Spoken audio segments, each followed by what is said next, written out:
Hello, CBT mock test എങ്ങനെയാണ് ചെയ്യുന്നതെന്നുള്ള video ആണിത്. അപ്പോൾ നമ്മൾ ഇതേപോലെ CBT മോക്ക് ടെസ്റ്റ് എന്നും പറഞ്ഞ് ഗൂഗിളിൽ അടിച്ചു കൊടുക്കുമ്പോൾ PSൻ്റെ ഇത് സൈറ്റ് ഓപ്പൺ ആവും. അപ്പോൾ അതിൽ നമ്മൾ നഴ്സിംഗ് ആണ് എടുക്കേണ്ടത്. അപ്പോൾ നഴ്സിംഗ് എടുത്തു കഴിയുമ്പോൾ നഴ്സിംഗ് ഫീൽഡിൽ, അതായത് നമ്മളെ BSc നഴ്സിംഗ് ഒക്കെ കഴിഞ്ഞവർക്കാണെന്നുണ്ടെങ്കിൽ ഇതാണ് നമ്മൾ അറ്റൻഡ് ചെയ്യേണ്ടത്. അപ്പം CBC അതിനകത്ത് RNA എന്ന് കൊടുത്തേക്കുന്നതാണ് നമ്മൾ CBT എക്സാം അറ്റൻഡ് ചെയ്യേണ്ടത്. അപ്പോൾ RNA പ്രാക്ടീസ് നഴ്സിൻ്റെത് സൈറ്റ് ഓപ്പൺ ആയി ചെയ്യുമ്പോൾ ഇതേപോലെ ന്യൂമറസി, ഫസ്റ്റ് നമ്മൾ ന്യൂമറസിയുടെ മോക്ക് ടെസ്റ്റാണ് ഞാൻ കാണിക്കാൻ പോകുന്നത്. അപ്പോൾ അതിനകത്ത് കുറേ കാര്യങ്ങൾ യൂണിറ്റ്സിൻ്റെയൊക്കെ നമ്മൾ ഇങ്ങനെ എഴുതാവുള്ളൂ എന്നൊക്കെ പറയുന്നുണ്ട്. അപ്പോൾ നമ്മൾ യൂണിറ്റ് എന്തെങ്കിലും തെറ്റിപ്പോയിട്ടുണ്ടെങ്കിൽ നമ്മുടെ പോയിൻ്റ് എല്ലാം പോവും, അത് നമുക്ക് മാർക്ക് കിട്ടത്തില്ല. അപ്പോൾ മൊത്തം 15 ക്വസ്റ്റ്യൻ ആയിരിക്കും ഉണ്ടാവുന്നത്. അപ്പോൾ 15-15 കറക്റ്റായി കഴിഞ്ഞാൽ പാസ്സാവും, 15-14 കറക്റ്റായാലും പാസ്സാവും. അതിൽ കുറവ്, അതായത് 13, 12 ഒക്കെ കറക്റ്റ് ആണെന്നുണ്ടെങ്കിൽ നമ്മൾ പാസ്സാവത്തില്ല. അപ്പോൾ ഇത് നമ്മൾ ഈ സിറിഞ്ചിനകത്ത് കാണിച്ചേക്കുന്ന എത്ര ml ആണെന്നാണ് ചോദിച്ചിരിക്കുന്നത്. അപ്പോൾ 6.5 ml. അപ്പോൾ പ്രത്യേകം ശ്രദ്ധിക്കുക, ml ഞാൻ എഴുതിയേക്കുന്നത് M സ്മോൾ ലെറ്ററും L ക്യാപിറ്റൽ ലെറ്ററും ആണ്. അപ്പോൾ ഇതിനകത്ത് എത്ര ml ആണ് കാണിച്ചേക്കുന്നത്? 20 ml. അപ്പോൾ 20 ml എന്ന് എഴുതുക. അപ്പോൾ അടുത്തത് ഡോക്ടർ പ്രിസ്ക്രൈബ് ചെയ്തിരിക്കുന്ന 2 ലിറ്ററാണ്. അപ്പോൾ അതിന് വോളിയം ml ആക്കണം. അപ്പം 1 ലിറ്റർ ml ആക്കുമ്പോൾ എത്ര 1000 ആണ്. അപ്പോൾ അത് 2 ലിറ്റർ ആകുമ്പോൾ 2000. അതേപോലെ തന്നെ അടുത്ത 0.6 ഗ്രാം ഇബുപ്രോഫെൻ, അപ്പോൾ 600 mg. അപ്പോൾ നമുക്ക് അറിയാവുന്നതൊക്കെ ഇതേപോലെ നമുക്ക് കാൽക്കുലേറ്റർ യൂസ് ചെയ്യാതെയും ചെയ്യാം. അപ്പോൾ 300 mg ഫെനിറ്റോയിൻ, അപ്പം ടാബ്ലറ്റ് എത്രയാണ് 100 mg. അപ്പോൾ 3 ടാബ്ലറ്റാണ് നമ്മൾ കൊടുക്കേണ്ടത്. അപ്പോൾ അങ്ങനെയൊക്കെ സിമ്പിളായിട്ടുള്ള കാര്യങ്ങളൊക്കെ നമുക്ക് കാൽക്കുലേറ്ററിൻ്റെ സഹായം ഇല്ലാതെ തന്നെ ചെയ്യാം. അപ്പോൾ ഇതിനകത്തെന്ന് പറയുമ്പോൾ 1 ഗ്രാമാണ് ഡോക്ടർ പ്രിസ്ക്രൈബ് ചെയ്തേക്കുന്നത്. ഇതിനകത്ത് നമുക്ക് ഇതിനകത്ത്, അതായത് ബോട്ടിലുള്ളതെന്ന് പറഞ്ഞാൽ 200 mg per 5 ml ആണ്. അപ്പോൾ നമ്മളത് കാൽക്കുലേറ്റർ വെച്ച്, അപ്പോൾ 1 ഗ്രാമിന് നമുക്ക് മില്ലിഗ്രാമിലോട്ടാക്കാം. അപ്പോൾ 1000 mg ആണ് ഡോക്ടർ ഓർഡർ. അപ്പോൾ അവൈലബിൾ ആയിട്ടുള്ളത് 200 ഡിവൈഡ് ബൈ 200 ഇൻറ്റു 5. അപ്പം എത്രയാണ് 25 ml. അപ്പോൾ 25 ml ആണ് നമുക്ക് പേഷ്യൻറ്റിന് കൊടുക്കേണ്ടത്. അപ്പോൾ 25 ml space small letter M capital letter L. പ്രത്യേകം ശ്രദ്ധിക്കുക, നമ്മൾ ml നമ്മുടെ ഇഷ്ടത്തിന് അനുസരിച്ച് ചെറിയ 2 സ്മോൾ ലെറ്റർ എഴുതുക, അല്ലെങ്കിൽ അതേപോലെ തന്നെ നമ്മൾ 25 ml പകരം 25 അതായത് ലെറ്റേഴ്സായിട്ട് 25 എന്നും പറഞ്ഞ് എഴുതുകയൊക്കെ ചെയ്ത് കഴിഞ്ഞാൽ അതൊക്കെ മിസ്റ്റേക്കാണ്. അപ്പോൾ അടുത്ത അതേപോലെ തന്നെ നമുക്ക് ഡൗട്ടുള്ളതൊക്കെ അവിടെ കാൽക്കുലേറ്റർ ഉണ്ടാവും, അതിനകത്ത് തന്നെ നമ്മൾ കാൽക്കുലേറ്ററിൽ യൂസ് ചെയ്ത്. ഇപ്പോൾ 100 mg ആണ് വേണ്ടത്, 250 ആണ് ഉള്ളത്. അപ്പോൾ അതിനകത്ത് എത്രയാണ് നമ്മൾ കൊടുക്കേണ്ടത്? അപ്പോൾ 2 ml. അപ്പോൾ അടുത്ത അതേപോലെ തന്നെ ഇതിനകത്ത് പ്രത്യേകം വായിക്കുക, ഇതിനകത്ത് സസ്പെൻഷൻ ഡോസ് എന്ന് പറയുന്നത് 10 mg per kg ആണ്. അപ്പോൾ പേഷ്യൻറ്റിൻ്റെ വെയിറ്റ് അനുസരിച്ചാണ് നമ്മൾ കൊടുക്കേണ്ടത്. അപ്പോൾ 10 mg per kg ആകുമ്പോൾ 70 kg ഉള്ള പേഷ്യൻ്റാണ്. അപ്പോൾ 70 kg ഉള്ള പേഷ്യൻറ്റിന് 10 × 70 ആണ് വെച്ച് കാൽക്കുലേറ്റ് ചെയ്യേണ്ടത്. അപ്പം കാരണം പേഷ്യൻറ്റിൻ്റെ വെയിറ്റ് അനുസരിച്ചാണ് നമ്മൾ മെഡിസിൻ കൊടുക്കേണ്ടത്. അപ്പോൾ 70 kg ഉള്ള പേഷ്യൻറ്റിന് എത്ര mg ആണ് നമ്മൾ കൊടുക്കേണ്ടത്? അപ്പോൾ 700 mg ആണ് പേഷ്യൻറ്റിന് കൊടുക്കേണ്ടത് എന്താ പറയുന്നത് ഡോസ്. അപ്പം ആ dose 700 mg divided by 100 mg into 1 ml എന്ന് പറയുന്നത് 7 ml. അപ്പോൾ 7 ml. അപ്പോൾ അതേപോലെ അടുത്തതെന്ന് പറയുമ്പോൾ 60 mg ഫ്ലുപ്പെൻസിയോൾ ഡെക്കാനോനി. എൻ്റെ ഇംഗ്ലീഷൊന്നും ആരും കാര്യമാക്കണ്ട. അപ്പം അതിൻ്റെ കാൽക്കുലേഷൻ ഞാൻ പറയാം. ഇത് നമ്മൾ 20 mg ഇൻറ്റു 2, അപ്പം എത്രയാണ് വരുന്നത്? 3 ml. അപ്പോൾ അത് 3 ml. പിന്നെ അതേപോലെ തന്നെ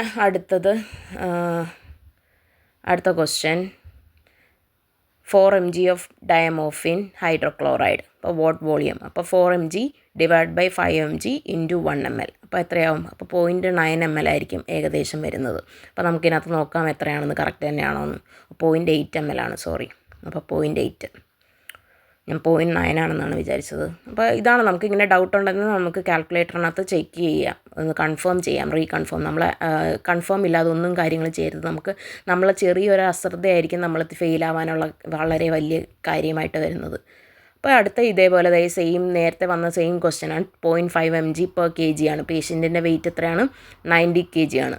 അപ്പോൾ 90 kg ഉള്ള പേഷ്യൻറ്റിന് എത്ര mg ആയിരിക്കും കൊടുക്കുക? 45 mg ആയിരിക്കും കൊടുക്കുക. അപ്പോൾ 0.5 കാൽക്കുലേറ്ററിൽ ഇടയ്ക്ക് തെറ്റ് പറ്റുന്നതാണ്. അപ്പോൾ 90, ഓക്കെ കറക്റ്റാണ്, 45 mg. അപ്പോൾ 45 ഡിവൈഡഡ് ബൈ 50 ഇൻറ്റു 1.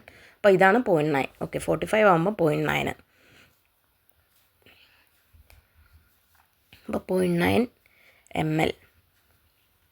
നെക്സ്റ്റ്, അപ്പോൾ അടുത്തത് ഇതിനകത്ത് at what rate would you set the infusion pump to run? അപ്പോൾ ഇപ്പോൾ 0.9% സോഡിയം ക്ലോറൈഡ് 400/5 hours. അപ്പോൾ 400 / 5 ആണ്. അപ്പം എത്ര ml/hour ആണ് വേണ്ടതെന്നാണ് അവർ ചോദിക്കുന്നത്. അപ്പോൾ 400 / 5 എത്ര ml ആണ്? 80 ml. അപ്പോൾ നമ്മൾ ആ 80 ml എന്ന് കൊടുക്കുക. അപ്പോൾ നമ്മൾ എത്ര ഇൻഫ്യൂഷൻ റേറ്റ് ആണ് സെറ്റ് ചെയ്യുന്നത്? 80 ml വെച്ച് സെറ്റ് ചെയ്യണം. അടുത്തത് സെയിം അതേപോലെ തന്നെ വേറൊരു ക്വസ്റ്റ്യൻ ആണ്. അപ്പോൾ ഇതിനകത്ത് 1000 ml 6 hourലാണ്. അപ്പോൾ ഇതിനകത്ത് പ്രത്യേകം പറയുന്നുണ്ട് ഇൻഫ്യൂഷൻ പമ്പ് റൺ ചെയ്യുന്ന give your answer to the nearest whole number. അപ്പോൾ to the nearest whole number എന്ന് പറയുമ്പോൾ അതിന് നിയർ ആയിട്ടുള്ള നമ്പർ ഏതാണ് അതാണ് നമ്മൾ കൊടുക്കുന്നത്. അപ്പോൾ 1000 / 6 വെച്ച് നോക്കുമ്പോൾ എത്രയാണ്? 166.6 ആണ്. അപ്പം നമുക്ക് പോയിൻ്റ് ഒന്നും ഇതിനകത്ത് കൊടുക്കാൻ പറ്റത്തില്ല. അപ്പോൾ അതുകൊണ്ട് അതിന് പകരമായിട്ട് 167. 0.5ക്ക് മേലെ വരുന്നതെല്ലാം ഒരു പോയിൻ്റ് നമ്മൾ കൂട്ടിയാണ് എഴുതുന്നത്. അപ്പോൾ അത് അങ്ങനെ എഴുതുക. സെയിം അതേപോലെ അടുത്ത ക്വസ്റ്റ്യൻ വന്നിട്ടുണ്ട്. അപ്പോൾ ഇങ്ങനത്തെ തന്നെ പാറ്റേണിലുള്ള സെയിം ക്വസ്റ്റ്യൻസ് തന്നെയായിരിക്കും നമുക്ക് റിപ്പീറ്റഡ് ആയിട്ട് വരുന്നത്. അപ്പോൾ നമ്മളെല്ലാം ചെയ്യുമ്പം അങ്ങനെയാണെന്ന് ചിന്തിക്കരുത്. എല്ലാം പ്രത്യേകം വായിച്ചിട്ടൊക്കെ നോക്കാവുള്ളൂ. അപ്പം ഇത് 160 ml. അപ്പോൾ അത് 160 ml. അപ്പോൾ അടുത്ത ഏറ്റവും ലാസ്റ്റ് 15ാമത്തെ ക്വസ്റ്റ്യൻ ആണ്. ഇതെന്ന് പറയുമ്പോഴത്തേക്ക് ഇൻടേക്ക് ഔട്ട്പുട്ട് ചാർട്ടാണ്. അപ്പോൾ ഇൻടേക്ക് ഔട്ട്പുട്ട് ചാർട്ടിനകത്ത് നമ്മൾ ഇൻടേക്ക് ഔട്ട്പുട്ടാണ് എഴുതേണ്ടത്. ഇതിനകത്ത് ഗെയിൻ ചെയ്യുകയാണെന്നുണ്ടെങ്കിൽ പ്ലസ്സും ലോസ് ചെയ്യുകയാണെന്നുണ്ടെങ്കിൽ മൈനസുമാണ് ചേർക്കേണ്ടത് ലാസ്റ്റിൽ. അതായത് ടോട്ടൽ ഔട്ട്പുട്ടും ടോട്ടൽ ഇൻടേക്കും കഴിഞ്ഞിട്ട് അതിൻ്റെ ലാസ്റ്റിലത്തെ ബാലൻസിൽ ചേർക്കേണ്ട കാര്യമാണ് പറയുന്നത്. അപ്പോൾ നമ്മൾ ടോട്ടൽ ഇൻപുട്ട് എത്രയാണ്? 100, 200, 150 അത് 500. ഇപ്പുറത്തെ എല്ലാം കൂടെ ആകുമ്പോൾ ഒരു 1250 ആവും. അപ്പോൾ ടോട്ടൽ ഇൻപുട്ട് എന്ന് പറയുമ്പോൾ 1250.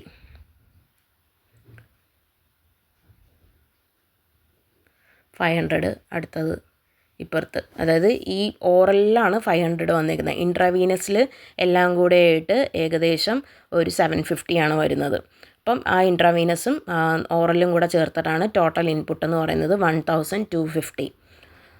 അപ്പോൾ ഇതിനകത്ത് ഞാനൊരു മിസ്റ്റേക്ക് ചെയ്തു. എന്തെന്ന് വെച്ച് കഴിഞ്ഞാൽ നമ്മൾ ഈ ടോട്ടൽ ഇൻപുട്ടിനകത്ത് 1250യുടെ കൊടുത്ത് mlഉം കൂടെ എഴുതണമായിരുന്നു. അപ്പോൾ ഞാനത് എഴുതിയിട്ടില്ല. അപ്പോൾ അതുകൊണ്ട് തന്നെ നമ്മൾ ഇതിനകത്ത് ഈ ഒരു ആൻസർ ഇൻകറക്റ്റായിട്ട് വരും. ലാസ്റ്റ് വരുമ്പോൾ കാണാം അതിനകത്ത് എങ്ങനെയാണ് നമ്മൾ തെറ്റ് വരുന്നത്. പക്ഷേ അതിനകത്ത് കാണിക്കത്തില്ല എന്താണ് തെറ്റെന്ന്. നമ്മൾ തന്നെ കണ്ടുപിടിക്കണം. അപ്പോൾ ഒരു കണക്കിന് നമ്മൾ തന്നെ കണ്ടുപിടിച്ച് ചെയ്യുന്നതാണ് കുറച്ചും കൂടെ നല്ലത്. അപ്പോൾ നമുക്ക് നമ്മുടെ തെറ്റ് എവിടെയാണെന്ന് മനസ്സിലാവുകയും ചെയ്യും. അപ്പോൾ അടുത്ത ഔട്ട്പുട്ടിൻ്റെ അതേപോലെ ടോട്ടൽ എത്രയാണ്? 910. അപ്പോൾ 910 എഴുതി.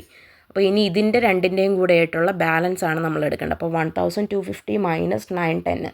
അപ്പോൾ അതിൻ്റെ മൈനസ് എത്രയാണ്? അതാണ് നമ്മുടെ ബാലൻസ് ആയിട്ട് വരുന്നത്. അപ്പോൾ 340 ആണ്. അപ്പോൾ എത്രയായിരുന്നെന്ന് ഞാൻ മറന്നുപോയി. അപ്പോൾ ഒന്നും കൂടെ. അപ്പോൾ അത് പ്ലസ് ആണ്. കാരണം ഇൻടേക്കിനേക്കാളും കുറവാണ് ഔട്ട്പുട്ട് വന്നേക്കുന്നത്. അപ്പോൾ പിന്നെ കുഴപ്പമില്ല, അത് പ്ലസ് ആയിട്ടാണ് വരുന്നത്. ഇപ്പോൾ ഇൻടേക്കാണ് കൂടുതലായിട്ട് വരുന്നത്, പകരം ഔട്ട്പുട്ട് ഇൻടേക്കാണ് കുറവും ഔട്ട്പുട്ട് കൂടുതലുമാണെന്നുണ്ടെങ്കിൽ നമ്മളതിൽ മൈനസാണ് വരുന്നത്. അപ്പോൾ ഇതിൽ പ്ലസ് 340 ml ആണ് വരുന്നത്. അപ്പോൾ അത് ഓക്കെ കൊടുത്തു. നെക്സ്റ്റ് ഇത് കഴിഞ്ഞ് നമ്മളിപ്പം ഇതിനകത്ത് ഫുള്ള് അവരെല്ലാം വായിച്ചതിന് ശേഷമേ നമുക്ക് നെക്സ്റ്റ് കൊടുക്കാൻ പറ്റുള്ളൂ എന്ന് കാണിക്കുന്നുണ്ട്. കാരണം ഞാനത് മൊത്തമാക്കിയിട്ട് അപ്പം വേണ്ടേ ലാസ്റ്റ് ഞാൻ പറഞ്ഞ പോലെ തന്നെ ഇൻകറക്റ്റ്. അപ്പോൾ അതിലൊരെണ്ണം, പക്ഷേ ഈ ഒരെണ്ണം തെറ്റിപ്പോയാലും നമ്മൾ ഫെയിലായിട്ടില്ല, നമ്മൾ പാസ്സാണ്. പക്ഷേ എന്നാലും അതെവിടെ തെറ്റ് പറ്റിയെന്ന് ഞാൻ പറഞ്ഞുതരാം. ഞാൻ നേരത്തെ പറഞ്ഞ പോലെ തന്നെ ടോട്ടൽ ഇൻടേക്കും ടോട്ടൽ ഔട്ട്പുട്ടും അവിടെ ml എഴുതിയിട്ടുണ്ടായിരുന്നില്ല. അപ്പോൾ ml ഒന്നും കൂടെ ചേർക്കുക. അപ്പോൾ അത് കഴിഞ്ഞിട്ട് ഞാൻ വീണ്ടും അത് കാണിച്ചു തരാം. അപ്പോൾ അത് കറക്റ്റ് കാണിക്കും. അപ്പോൾ ഞാനത് അതിനകത്ത് ml ആഡ് ചെയ്യുകയാണ്.